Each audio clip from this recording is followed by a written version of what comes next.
I'm a gangster turned lawyer. My name is Darren Tan.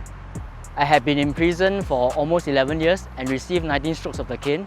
I have been a practicing lawyer for the past 10 years.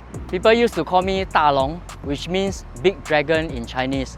But now they call me Darren, which was a name that I chose for myself when I entered law school. Many would think that gangsters are actually fearless, but one moment that I was really scared was just before I had to receive my first caning sentence. While we are strapped to a contraption, I thought that part was quite scary for me. The other prisoners told me, when the first stroke of the cane impacts you, it will be like being knocked by a bus. It's actually throbbing pain. So when the cane first hits you, you don't really feel the pain. The pain level will start to escalate, and as each stroke comes, I guess the pain will get more and more intense. In Singapore, you could receive up to a maximum of 24 strokes of the cane. So for my first caning, I received 9 strokes of the cane. The moment that I wished that I could undo was the moment that I sold drugs to my classmates when I was 14 years old. Because I will go on to traffic drugs on a much larger scale, and it didn't hit me then, but I would later come to realize the extent of how I had destroyed the lives of many people and their families.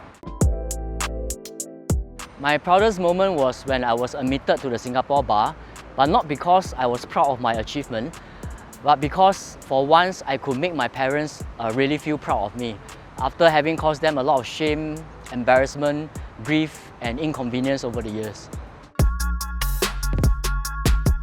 When I was in my first semester in law school, so I had just been released from prison. So there was a change in the venue of a class. I didn't know about that change.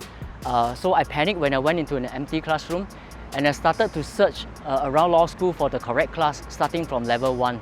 So as I was searching, the sole of my shoe fell off.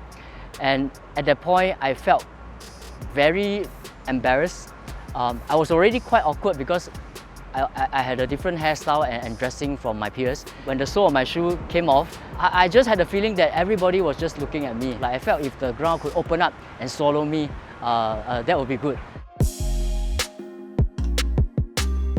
One moment that I am preparing for in the future is to be able to tell my daughters myself about my past. I would rather this come from me rather than they find out about this on their own. I think it's important because as a parent, I want to be a role model to my daughters, and I would also like to earn their respect for me. Life after being a gangster is predictable but fulfilling. I want to be known as a gangster turned lawyer who is able to help people.